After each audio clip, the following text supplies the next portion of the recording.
حضرت عمار ابن یاسر رضی اللہ تعالیٰ عنہ کے پورے خاندان کو کفار نے گھیر لیا، مارنا پیٹنا شروع کیا، آپ کو بھی، آپ کے بھائی کو بھی، آپ کی والدہ کو بھی، آپ کے والد کو بھی اتنا مارا کہ لہو لہان کر دیا، زخم پہ زخم کھا کے جی خونے جگر کے گھونٹ پی اور آہ نہ کر لبوں کو سی۔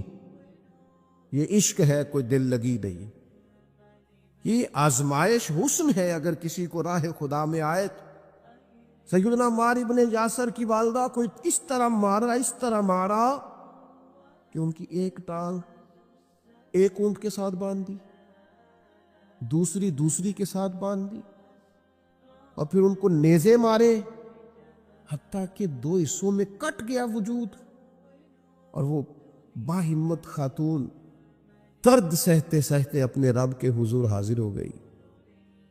پھر ان کے والد کو شہید کیا، کس کے لیے، کس کے نام پر، کس وجہ سے؟ پھر ان کے بھائی کو شہید کیا۔ پھر جناب عمار ابن یاسر وہ سخت صدمے میں تھے، پھر ان کو مار رہے، پھر ان کو مجبور کیا کلمات کفر کہنے کے لیے، ان کے منہ سے نکل گئے، انہوں نے ایسے کلمات کہہ دیے جو معاذ اللہ کفریات تھے۔ اب اتنا زد و کوف ہوا، تکلیف دی، بول دیا انہوں نے، لوگ دوڑے گئے نبی کریم کی بارگاہ میں، عمار تو معاذ اللہ کافر ہو گئے۔ بات بتانے والے نے تو بات بتا دی، پر جو جواب آیا وہ بڑا نرالا تھا کہ حضور اس نے کفر کیا ہے۔ محبوب فرمانے لگے خاموش ہو جا، عمار سر سے لے کر پاؤں تک ایمان ہی ایمان ہے۔ فرمایا ایمان تو اس کے خون کے اندر، اس کے وجود کے اندر، اس کے لہو کے اندر، جسم کے اندر سرایت کر گیا ہے ایمان، اور جس کے سینے میں، گوشت میں، لہو میں سرایت کر جائے وہ کیسے کافر ہو سکتا ہے؟ لیکن چونکہ انہوں نے مجبوراً یہ کہا تھا، پھر وہ خود دوڑے ہوئے آئے، عرض کی یا رسول اللہ پتہ نہیں کیا حال کر دیا کہ میرے منہ سے کلمات نکل گئے۔ محبوب فرمانے لگے تو کلمات کی چھوڑ، دل کی بتا، دل کی بتا، تیرے دل کی کیفیت کیا ہے؟ عرض کی یا رسول اللہ دل تو ہر لمحے کے لیے ایمان پر مطمئن ہے۔ تو محبوب نے فرمایا کوئی بات نہیں، پھر جان بچانے کے لیے ایسا کرنا پڑے تو حرج ہے، کوئی ڈٹ جائے نہ کفر کرے تو اعلیٰ شہید ہے، لیکن اپنی جان بچانے کے لیے کسی نے مجبور ہو کر صرف زبان سے یہ کلمات کہہ دیے تو حرج ہے۔ جب سورج کی کرنیں چمکی، قربان جائیں کیا نظارہ ہوگا۔ لبیک لبیک کی صدا آ رہی ہے، دیکھ کون رہے ہیں؟ مدینے والے محبوب صلی اللہ علیہ وسلم۔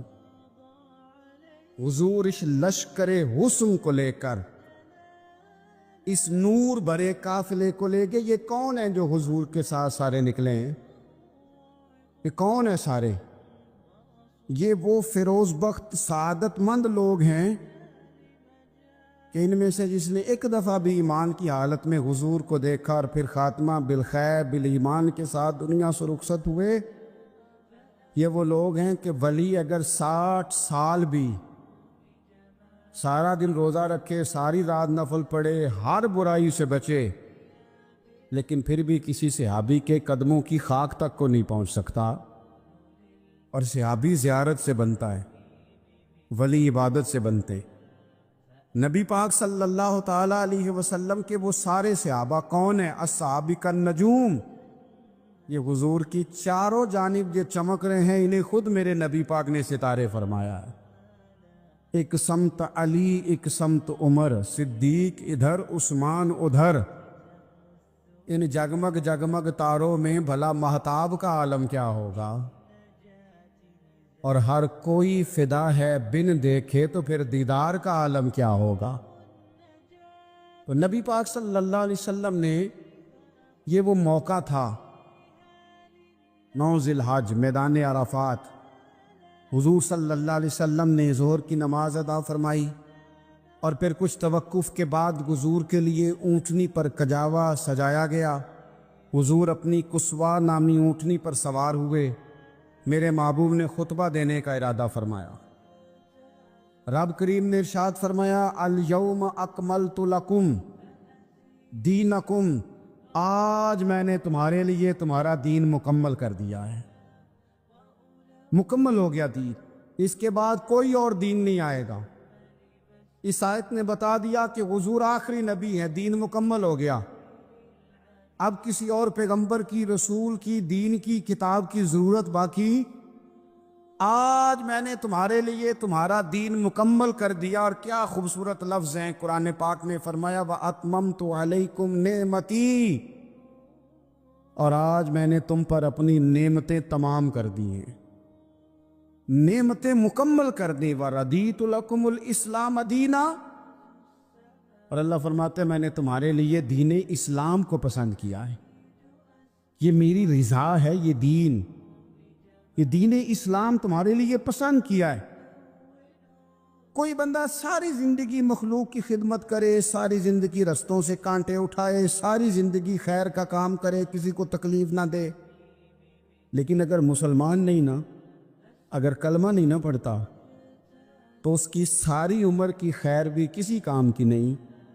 اس لیے کہ رب فرماتا ہے جڑ دین اسلام ہے، جڑ ہوگی تو پھر شاخیں قبول کی جائیں گی نا. تو اگر جڑ ہی سرے سے نہیں ہے تو خیر کرنے کا معنی. کچھ لوگ کفار کی، مشرکین کی تعریف کرتے ہیں کہ جناب بلے بلے اتنے ویلفیئر کام ہو رہے ہیں. تو یاد رکھو سب سے ضروری جڑ ہے. قرآن پاک میں رب تعالیٰ نے منافقین، مشرکین اور کفار کے اعمال کی بنیاد اس طرح کی بتائی ہے کہ جس طرح پتھر پر تھوڑی گرد پڑ جائے، ذرا ہوا کا جھونکا ہے یا بارش آئے تو پتھر صاف کا صاف ہو جاتا ہے. ان کے اعمال اس طرح کے ہیں. اس خیر کا کیا مطلب کہ جس خیر میں ایمان ہی شامل نہیں. جب تک بندہ مومن نہ ہو اس کا کوئی عمل بھی اللہ کی بارگاہ میں قابل قبول نہیں ہوتا. یہ آیت نازل ہو گئی، فرمایا دین مکمل ہو گیا. او میرے بھائیو، خدا را سوچو، کوئی شے مکمل نہیں دنیا میں، کوئی شے. کروڑوں کا مکان بنا لو پھر بھی کوئی نہ کوئی نقص نکل ہی آتا ہے. کوئی دنیا میں شے مکمل ہے ہی نہیں. اگر کوئی شے مکمل ہے تو وہ مدینے والے رسول کا دین مکمل ہے. مکمل، جب ہم کہتے ہیں نا مکمل دین تو لوگ سمجھتے ہیں تو شاید سادی سی بات ہے. یہ وہ والی بات ہے جو دنیا میں کہیں نہیں پائی جاتی.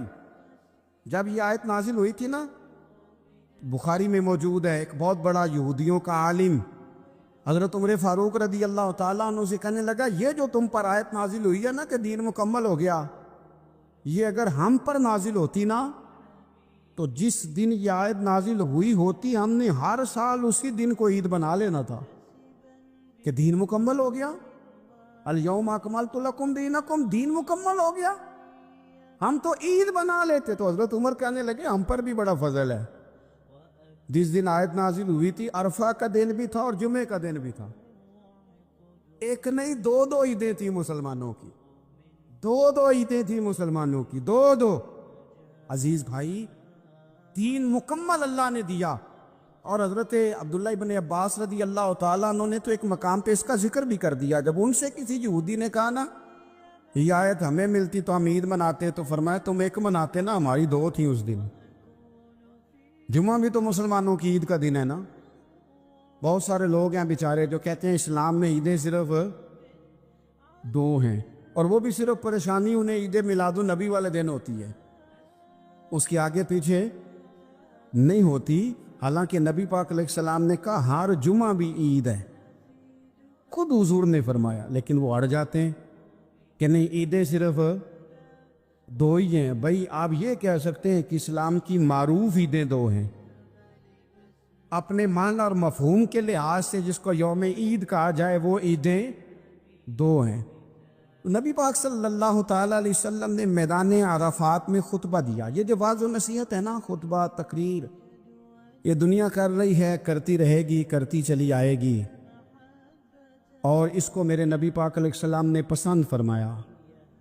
خیر کی بات کرنے والے کو حضور نے دعا دی. محبوب فرمانے لگے اللہ جو میری حدیثیں یاد کر کے آگے پہنچائے اس کے چہرے کو تر و تازہ رکھنا. یہ ابلاغ دین بہت بڑی بات ہے اگر کوئی خلوص نیت سے کرے. لیکن کائنات ارضی میں وہ جو حضور کا خطبہ حجۃ الوداع ہے، وہ دستور ہے، وہ منشور ہے۔ انسانی حقوق پر اس سے بڑا چارٹر نہ پہلے کبھی تھا نہ قیامت تک دوبارہ بن سکتا ہے۔ اس کو خطبہ حجۃ الوداع کیوں کہتے ہیں؟ ایک تو مطلب یہ کہ حضور نے یہی آخری آج کیا، اور دوسری بات یہ تھی کہ اس خطبے کے تھوڑے ہی عرصے بعد میرے نبی پاک نے وصال ظاہری فرمایا، اور اس خطبے کو رسول پاک صلی اللہ تعالی علیہ وسلم نے شروع کہاں سے فرمایا؟ یہ خطبہ دیکھیں شروع کہاں سے ہو رہا ہے۔ انسان دنیا میں ملتا بھی ہے، جدا بھی ہوتا ہے۔ یہ جو جدائی کا وقت ہوتا ہے نا، جدائی کا، شاید بڑی سوچ سمجھ کے کہا تھا حضرت میاں صاحب نے، بڑی غور کر کے انہوں نے کہا تھا کہ دریا کنڈے روخ نہ لائیے، جو آوے روڑ جاوے۔ آپ میدان میں درخت لگاتے ہیں تو کبھی پھل گرتا ہے تو زمین پہ گرتا ہے، اٹھا لیتے ہیں۔ اگر دریا کے کنارے ہو تو وہ تو دریا میں گرے گا اور روڑ جائے گا، چلا گیا، بہہ گیا۔ فرمانے لگے دریا کنڈے روخ نہ لائیے، جو آوے روڑ جاوے، تے پردیسی نال نہ یاری لائیے، او دا جدوں دل کرے ٹر جاوے، وہ تو چلا جاتا ہے۔ یہ خطبہ شروع کہاں سے ہو رہا ہے؟ یعنی ابھی آغاز کلام ہے، بات آگے آئے گی، آغاز کلام ہے۔ میں کہہ چکا ہوں ولی شاید عبادت کر کے بنے، تقوی اختیار کر کے بنے، ولی اللہ کی حرام کردہ ہر شے سے اجتناب کر کے بنے، وہ جس میں شبہ ہے اس سے بھی بچے تو پھر ولی بنے۔ لیکن صحابی تو حضور کی زیارت سے بنتا ہے نا، نبی پاک کی زیارت سے بنتا ہے، اور صحابہ تو وہ صحابہ تھے جن کی ہر صبح عید ہوتی تھی، خدا کا قرب حاصل تھا، نبی کی دید ہوتی تھی۔ وہ تو اس طرح کا ماحول تھا کہ نبی پاک نے فرمایا حضرت ابو ہریرہ سے یہیں بیٹھے رہتے ہو، تھوڑا ذرا کبھی کوئی کام بھی کر لیا کرو، وقفے سے ملنے سے محبت بھی بڑھتی ہے۔ تو حضرت ابو ہریرہ اٹھے اور ستون کے پیچھے سے ہو کے واپس آ گئے۔ فرمایا آ گئے ہو؟ عرض کی حضور دل ہی نہیں لگتا تو جائیں کہاں؟ وہ جو حضور سے آ کے کہتے تھے نا یا رسول اللہ صلی اللہ علیہ وسلم، حضرت صوبان بن مالک، حضور نے فرمایا پریشان دکھائی دیتے ہو؟ کہا یا رسول اللہ ایک بات پریشان کرتی ہے۔ کہا وہ کیا؟ عرض کی حضور دل بے چین ہوتا ہے تو زیارت کو آ جاتا ہوں، آج ایک عجیب خیال آیا، اور اس نے عجیب رنگ طبیعت میں بھر دیا ہے۔ فرمایا تمہیں کیا خیال آیا؟ عرض کی یا رسول اللہ صلی اللہ علیہ وسلم آج خیال آیا ہے کہ صوبان ہے تو حضور کا غلام ہے، جنت تو حضور کے صدقے ملے گی، لیکن یہ ہے کہ حضور تو ہوں گے نا نبیوں کے ساتھ، تجھے ملے گی پر ملے گی تو غلاموں کے محلے میں نا۔ دل میں خیال آیا کہ وہاں زیارت بھی ہوگی کہ نہیں؟ او جنت میرے کس کاری جتھے یار نظر نہ آوے، زیارت بھی ہوگی کہ نہیں؟ حضور کی بارگاہ میں جب حضرت صوبان نے عرض کی تو رب کریم نے فرمایا محبوب جو تیری اور تیرے رب کی اطاعت کرے نا، اولئک انعم اللہ علیہم من النبیین والصدیقین والشہداء والصالحین، فرمایا ان کو اللہ نبیوں کے، صدیقین کے، شہداء اور صالحین کے ساتھ ہی جنت میں اکٹھا فرمائے گا۔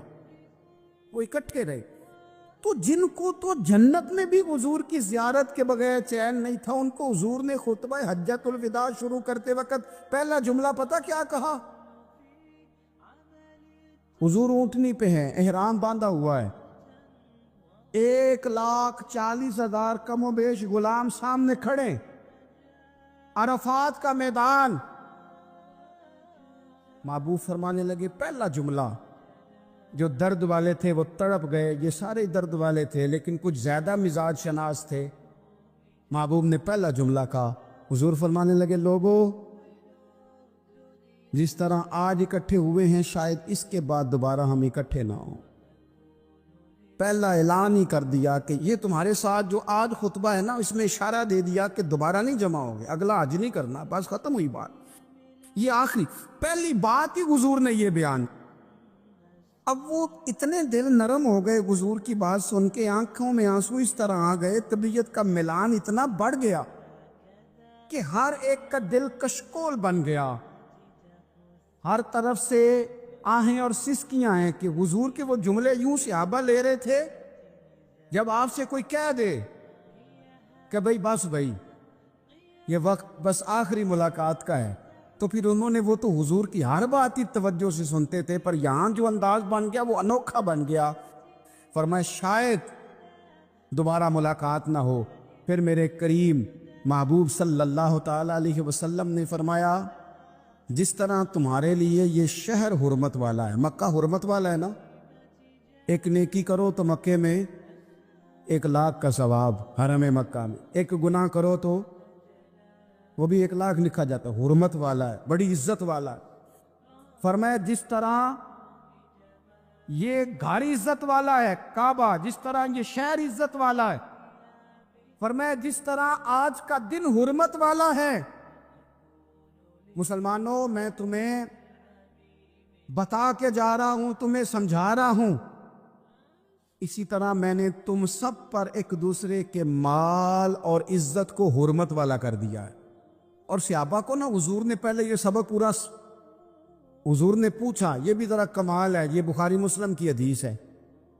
حضور نے صحابہ سے پوچھا 9 ذی الحجہ ہے، جمعے کا دن ہے، ذی الحج کا مہینہ ہے، سب کو پتہ ہے، لیکن نا آپ جمعہ پڑھنے ہیں تو میں آپ سے کہوں کہ آج کون سا دن ہے، تو آپ کہیں گے جناب جمعہ ہے، عجیب آدمی ہے، جمعہ پڑھا رہے ہو۔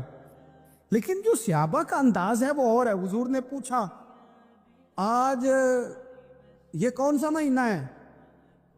یہ ادب ہے، یہ مقام ہے، یہ وہ مقام ہے جہاں بہت سارے صرف عقل والے بندے جو ہوتے ہیں نا وہ بیچارے گرتے پڑتے ہیں، کہتے ہیں جی بات آتی ہو تو بتانی چاہیے، یہ کیا بات ہوئی جی، بندہ بولے ہی نا، یہ کیا لیکن کچھ لوگ ایسے ہیں جن کا دھارا ادب کچھ اور ہوتا ہے، انہیں ڈھیروں باتیں بھی آتی ہوں تو ہر جگہ بات کرنے کی نہیں ہوتی، سب جگہ کہانیاں سنانے کی نہیں ہوتی۔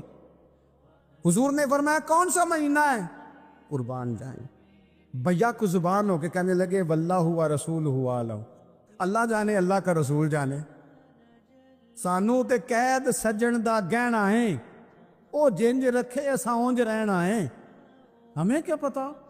پوچھا کسی نے، لکھا ہے صوفیاء نے، کسی نے پوچھا اوے تمہیں پتہ نہیں، کہنے لگے چپ کر، ہمیں کیا پتا کون سا مہینہ ہے؟ تو حضور نے فرمایا آج تاریخ کون سی ہے؟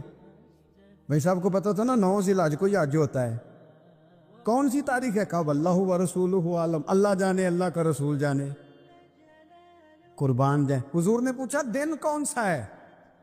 سب کو پتا ہے جمعہ ہے، کہنے لگے واللہ و رسولہ عالم، اللہ جانے اور اللہ کا۔ وہ صحابہ بتا کیوں نہیں رہے؟ تو اہل محبت کہتے ہیں صحابہ کا جواب یہ تھا ہمیں کوئی مہینوں سے غرض ہے، ہمیں کوئی دن سے غرض ہے، ہمیں کوئی تاریخ سے غرض ہے؟ حاجیو آؤ شہنشاہ کا روزہ دیکھو، کعبہ تو دیکھ چکے، کعبے کا بھی کعبہ دیکھو، ہمیں تو محبوب سے غرض ہے۔ مہینہ تھا ذی الحج کا، اگر حضور کہہ دیتے ذی الحج نہیں ذی قعد ہے تو ہم نے ذی قعد ہی بنا لینا تھا۔ تاریخ تھی 9، اگر حضور فرما دیتے 11 ہے تو ہم نے 11 ہی بنا لینی تھی۔ دن تھا جمعے کا، اگر حضور کہتے پیر ہے تو ہمیں کیا لگے؟ ہمیں تو محبوب کی رضا چاہیے۔ آپ دیکھیں نا، ایک صحابی کے ہاتھ ذرا لمبے تھے تو حضور نے فرمایا یا ذوالیدین، او لمبے ہاتھوں والے۔ ان سے کوئی پوچھتا نام کیا ہے تو کہتے میرا نام ہے 2 ہاتھوں والا۔ او بھائی میرے بھی 2 ہیں، تم کیوں 2 ہاتھوں والا؟ کہنے لگے یہ نہیں مجھے پتا، مجھے نبی پاک نے کہا 2 ہاتھوں والا، تو ٹھیک ہو گئی جو حضور نے نام رکھ دیا۔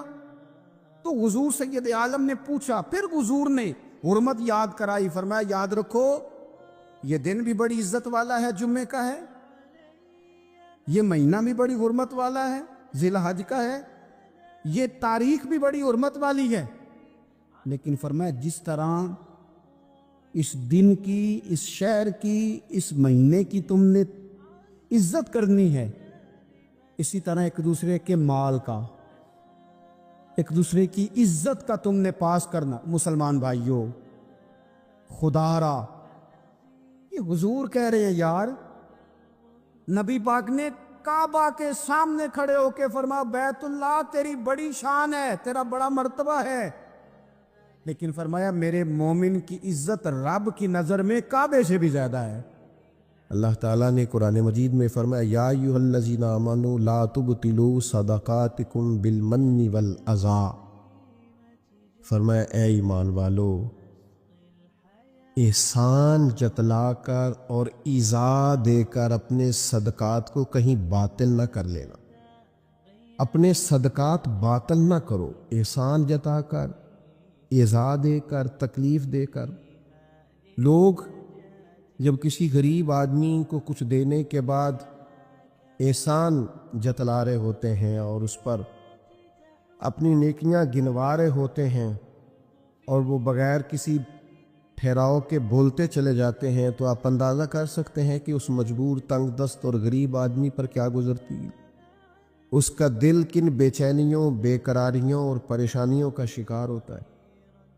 لیکن ہمارے ہاں تکلیف دینے والے ایک منٹ کا بھی وقفہ کرنے کو تیار نہیں ہوتے۔ اللہ کے پیارے رسول صلی اللہ تعالیٰ علیہ وسلم نے 3 لوگوں کے بارے میں ارشاد فرمایا یہ جنت میں نہیں جائیں گے۔ نسائی شریف میں یہ حدیث موجود ہے۔ یا رسول اللہ صلی اللہ تعالیٰ علیہ وسلم کون کون لوگ؟ ایک فرمایا جو شراب کا عادی ہو، دوسرا فرمایا جو والدین کا نافرمان ہو، اور تیسرا حضور فرماتے ہیں جو احسان جتلانے والا ہو، جنت میں نہیں جائیں گے۔ نیکی کی ہے اب تو بھول جا، اور نیکی کی ہے تو اسے محض اپنے رب کی رضا کے حصول کا ذریعہ سمجھ۔ تو احسان جتلا رہا ہے، یہاں تک کہ والدین کے ساتھ، بہن بھائیوں کے ساتھ، دوست احباب کے ساتھ، قریبیوں کے ساتھ نیکی کر کے بھی لوگ احسان جتلاتے ہیں، ضائع ہو جاتی ہے نیکی۔ یعنی عجیب بات ہے نا، حضور فرماتے ہیں احسان جتلانے والا جنت میں نہیں جائے گا، یعنی نیکی کر کے دوزخ خرید لی، احسان کر کے، خرچ کر کے اپنے لیے جہنم کٹھی کر لی۔ کیوں؟ احسان جتلایا، اس نے بتلایا ہے۔ یوں تو ہر ایک کو شیطان سے ڈر لگتا ہے، اور مجھ کو اس دور کے انسان سے ڈر لگتا ہے، اور جس کی ہر بات میں پوشیدہ ہو نشتر کی چبھن۔ شاعر کا تخیل دیکھیے، نشتر کی چبھن، جس کی ہر بات میں پوشیدہ ہو نشتر کی چبھن، ایسے ہر صاحب احسان سے ڈر لگتا ہے۔ اس طرح کے احسان کرنے والوں سے خوف آتا ہے کہ اللہ بچا ان سے۔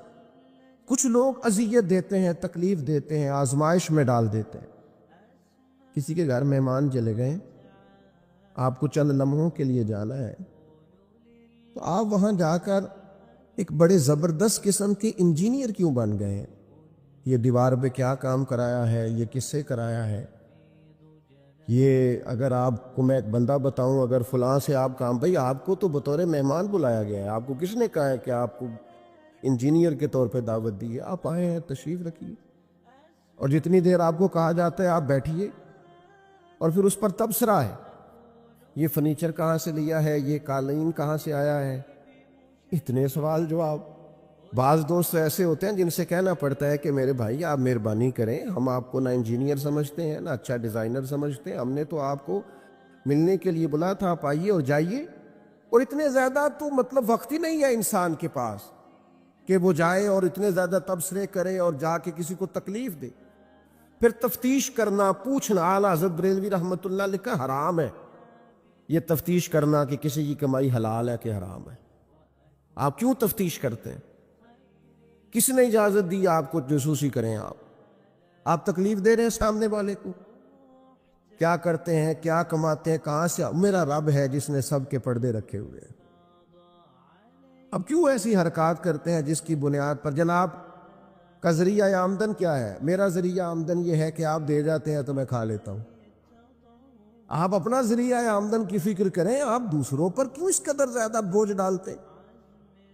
اور پھر کھانا سامنے رکھا جاتا ہے، یہ میں نہیں کھاتا، تو آپ کو جو کھانا تھا گھر سے لے آتے، کیا یہ اچھا ہوتا؟ یہ میں ایک زمانہ ہو گیا جی میں نے یہ نہیں کبھی کھایا، تو کیا کھاتے ہیں آپ؟ مجھے سالوں بیت گئے ہیں سفر کرتے ہوئے، اور میرے ساتھ پوری جماعت نے سفر کیا، ہفتوں میں گھر سے باہر رہا ہوں، کوئی ایک شخص نہیں، ایسا تو نہیں کہ ساری چیزیں طبیعت کو پسند ہوتی ہیں، لیکن کوئی ایک شخص نہیں بتا سکتا کہ کبھی میں نے کہا ہو یہ مجھے پسند نہیں، میں نے نہیں کھانا، لے جایا، یہ میری طبیعت نہیں۔ کیوں؟ میں ایک دفعہ اپنے حضرت صاحب کے ساتھ تھا، ایک جگہ پہ کھانا آیا تو میں نے گھر والوں سے کہا نمک دیجئے گا ذرا، تو حضرت صاحب فرمانے لگے بیٹا آپ نے وہ حدیث نہیں پڑھی کہ حضور نے فرمایا کھانا پسند نہ ہو تو چھوڑ دو لیکن عیب نہ نکالو؟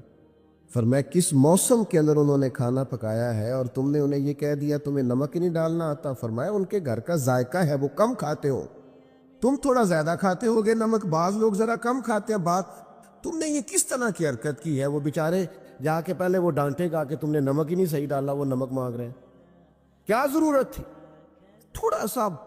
وہ حضرت سلمان فارسی رضی اللہ تعالیٰ عنہ کے گھر میں مہمان آ گئے، تو آپ نے کھانا رکھا تو وہ صاحب کہنے لگے کبھی پودینے کی چٹنی ہو جاتی نا، تو اب ان کے پاس پیسے نہیں تھے، ان کا لوٹا تھا ان کے پاس پیتل کا یا لوہے کا، لے جا کے گروی رکھا کسی کے ہاں، یہ وضو کے لیے رکھا ہوا تھا جناب سلمان فارسی نے، پھر وہ لوٹا گروی رکھ کے پیسے لائے، اس کا پودینہ خریدا اور لا کے مہمان کو دیا، تو مہمان کہنے لگا جی اللہ کا شکر ہے ہم قناعت پسند ہیں، جو مل جائے کھا لیتے ہیں۔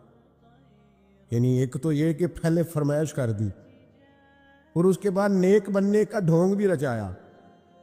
ابھی کچھ لوگوں کا طریقہ ہوتا ہے وہ سارا کچھ کرنے کے بعد نا، یعنی 2.25 گھنٹے غیبتیں کرنے کے بعد کہنے چلو سانوں کی لگے، بھئی آپ 15 منٹ ہی رہ گئے تھے، 2 گھنٹے پورے ہونے لگے تھے، ساری تو کر لی آپ نے، اب پیچھے بچا کیا ہے؟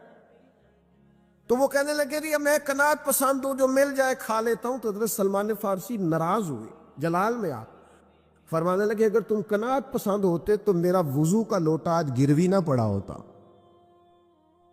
تم قناعت پسند ہو، اوپر سے جھوٹ بولتے ہو۔ لیکن تکلیف دینا، اذیت پہنچانا، ذہنی طور پر کسی کو ٹارچر کرنا، میری اب کبھی طبیعت خراب ہو جاتی ہے نا جی، تو چونکہ محبت کرنے والوں کی لسٹ لمبی ہے، طبیعت خراب ہو جاتی ہے تو میں بتاتا نہیں، کتنے کتنے دن خبر نہیں ہوتی، میری خواہش ہوتی ہے۔ پچھلے دنوں بھی ایک پورا دن ہاسپٹل میں گزارنا پڑا، میں نے بتایا نہیں، افواہ تھی کہ میری طبیعت خراب ہے، لوگوں نے پوچھ پوچھ کر بیمار کر دیا، نئے سرے سے بتانا پڑتا ہے ہویا کی سی۔ اور پھر کچھ تو اتنے خاص محبت کرنے والے ہوتے ہیں کہ انہیں پوری ڈیٹیل چاہیے ہوتی ہے، پس منظر سمیت۔ آپ حضور علیہ الصلوۃ والسلام نے فرمایا بہترین عیادت وہ ہے جو جلدی ہو، نہیں تھوڑی دیر کے لیے مریض کے پاس جائے، یہ بہقی میں حدیث موجود ہے، بہترین عیادت، بہترین تیمارداری وہ ہے جو جلدی ہو، فٹافٹ آپ آئیں، تھوڑی دیر بیٹھے اور چلے جائیں۔ اتنی تفصیلات، پھر 7 نسخہ جات، پھر یا کچھ لوگ تو ایسے ہوتے ہیں جو اتنا ڈرا جاتے ہیں بیمار آدمی کو کہ وہ جلدی فوت ہونے والا ہو جاتا ہے، اس کہتے ہیں فلانے کو بھی یہ مرض تھا بیچارہ، 4 بچے فوت ہو گیا۔ آپ کو تو کہا تھا تسلی دیتے، مریض سے دعا کراتے، پھر ضد کریں گے، اصرار کریں گے، یہ کھا لیں، کھائیں گے تو اٹھیں گے، تھوڑا سا تو لیں۔ اللہ کے بندے، نبی کریم علیہ السلام نے فرمایا بیمار سے ضد نہ کرو، اسی اللہ کھلا پلا دیا کرتا ہے۔ تم ضد کر رہے ہو، اصرار کر رہے ہو، تکلیف دے رہے ہو، اذیت پہنچائی جاتی ہے۔ بڑے درویش آدمی تھے حضرت سری سختی، کبھی کسی سے سخت جملہ نہیں کہا۔ آپ بیمار تھے، ایک صاحب تیمارداری کرنے آ گئے، تو آپ کا خیال تھا کہ وہ ہو گئی تیمارداری، وہ جائیں۔ کئی لوگ ان کے بعد آئے چلے گئے، لیکن بیٹھے ہوئے ہیں، جا ہی نہیں رہے۔ تو حضرت سری سختی رحمۃ اللہ تعالیٰ علیہ، اب بعض دفعہ مروت ایسی ہوتی ہے کہ بندہ اپنی زبان سے معزز آدمی کہہ نہیں پاتا، لیکن وہ چونکہ تکلیف میں تھے، سردی کا موسم تھا تو دروازہ کھلا رہ گیا، تو وہ صاحب کہنے لگے حضور دروازہ بند کر دوں، ٹھنڈ آ رہی ہے؟ تو فرمانے لگے کر دیجئے، لیکن اگر کبھی باہر سے کر دینا تو ذرا زیادہ بہتر ہو جائے۔ معنی یہ تھا کہ آپ تشریف لے جائیں، چلے جائیں نہیں کہتے بزرگ۔ آپ کچھ لوگ ایسے ہوتے ہیں انہیں رخصت بھی ذرا اعزاز کے ساتھ کرنا پڑتا ہے، آپ تشریف لے جائیں اور دروازہ باہر سے بند کر دیں تاکہ ہوا بھی نہ آئے اور آپ جیسا کوئی پکا مہمان دوبارہ بھی نہ آئے۔ تشریف لے جائیں، تکلیف نہیں دیں، اذیت نہ دیں کسی شخص کو کسی بھی طرح سے پریشان۔ ایک ہمارے ہاں اور بڑا مسئلہ ہے، میں تو مذاق کر رہا تھا۔ مذاق کیا ہوتا ہے؟ مذاق تو جاہلوں کا کام ہے۔ کہ موسیٰ علیہ السلام کی قوم نے کہا کہ ایک شخص کا انتقال ہو گیا ہے تو ہمیں بتایا جائے کس نے قتل کیا ہے، تو جناب موسیٰ علیہ السلام نے فرمایا گائے ذبح کرو۔ تو ان لوگوں نے کہا آپ ہم سے مذاق کرتے ہیں، اتتخذون ہزوا، آپ ہم سے مذاق کرتے ہیں؟ تو فرمایا اعوذ باللہ ان اکون من الجاہلین، میں اللہ کی پناہ چاہتا ہوں کہ میں جاہلوں میں سے ہو جاؤں۔ مذاق کرنے کو جناب موسیٰ نے، قرآن مجید کا پہلا پارہ کہتا ہے جاہلوں کا کام کہا ہے۔ مذاق ٹھیک ہے، دل لگی ٹھیک ہے، یعنی آپ خوش طبعی کریں۔ مذاق تو کسی کے عیب کا ہوتا ہے، تیری آنکھ کس طرح کی ہے، تیری ناک چپٹی ہے، یہ مذاق ہوتا ہے۔ کسی کے رنگ کو لے کر، کسی کے قد کو لے کر، کسی کی توتلی زبان کو لے کر، یہ جاہلوں کی علامت۔ آپ دل لگی کریں، حضور بھی دل لگی فرماتے، مسکراتے دل لگی کریں، اس میں کسی کو تکلیف نہیں ہوتی، کسی کا عیب نہیں اچھلتا۔ کوئی بات ایسی خوشی کی آپ اس پہ خوش ہو جائیں، لیکن آپ یہ جو رویے ہمارے ہاں پائے جاتے ہیں یہ مذاق ہے، اور مذاق شریعت میں جاہلوں کی علامت ہے۔ حضور فرماتے ہیں قیامت والے دن وہ لوگ جو لوگوں کا مذاق اڑاتے تھے، تکلیف دیتے تھے، قیامت والے دن ان کے ساتھ یہ معاملہ ہوگا کہ جنت کا دروازہ ان کے لیے کھولا جائے گا، پھر بند کر دیا جائے گا، پھر کھولا جائے گا، پھر بند کر دیا جائے گا، پھر کھولا جائے گا، اور پھر دوبارہ وہ کہیں گے یہ کیا ہو رہا ہے؟ تو انہیں کہا جائے گا تمہارے اس مذاق کی تمہیں سزا دی جا رہی ہے جو دنیا میں تم اللہ کے بندوں کے ساتھ کرتے تھے۔ تکلیف دیتے ہیں لوگ۔ یہ کچھ سال پہلے کی بات ہے، آپ کو پتہ ہے ہمارے ہاں اپریل فول بھی منایا جاتا ہے، جھوٹ بولنے کا دن۔ ایک صاحب تھے بیچارے ہارٹ پیشنٹ، یہ پنجاب کا ہی واقعہ ہے، تو ان کو فون کر دیا کہ تمہارا بھائی ایکسیڈنٹ میں فوت ہو گیا ہے، کسی نے مذاق کیا۔ تو بیچارے ہارٹ پیشنٹ تھے، خبر سن کے ان کو پھر ہارٹ اٹیک ہوا، اللہ کو پیارے ہو، اور بعد میں پتہ چلا کہ کسی نے مذاق کیا، بھائی تو بالکل ٹھیک ٹھاک، آپ کے ایک مذاق نے کسی کی جان لے لی، گھر اجڑ گیا، عورت بیوہ ہو گئی، بچے یتیم ہو گئے، اور آپ مذاق کر رہے تھے، تکلیف دے رہے تھے، آپ آزمائش میں مبتلا کر رہے تھے۔ میں نے ایسے طلباء کو دیکھا ہے کالج میں، مدرسے میں، یونیورسٹی میں، اسکول میں، جو بیچارے کسی وجہ سے کمزور تھے، کوئی ایسا معاملہ تھا ان کا اتنا مذاق اڑایا گیا کہ وہ بیچارے تعلیم چھوڑ کے چلے گئے، گزارا نہیں ہو سکتا یہاں، ہر آدمی مذاق اڑا رہا۔ اور بعض لوگوں کی غربت کا مذاق اڑایا جاتا ہے، ان کو کھاتا ہوا دیکھ کے مذاق کرنا، ان کا لباس دیکھ کے مذاق کرنا، ان کی سادہ پرانی اور دیسی گفتگو سن کے مذاق اڑانا۔ نتیجہ یہ نکلتا ہے کہ مایوس ہو جاتے ہیں لوگ، پریشان ہو جاتے ہیں۔ ایسا نہیں کریں، یہ تکلیف نہ دیں کسی مسلمان، اذیت میں مبتلا نہ کریں، ذہنی طور پر ٹارچر نہ کریں، آپ کوئی ایسا کام نہ کریں جس سے بار بار آزمائش ہو۔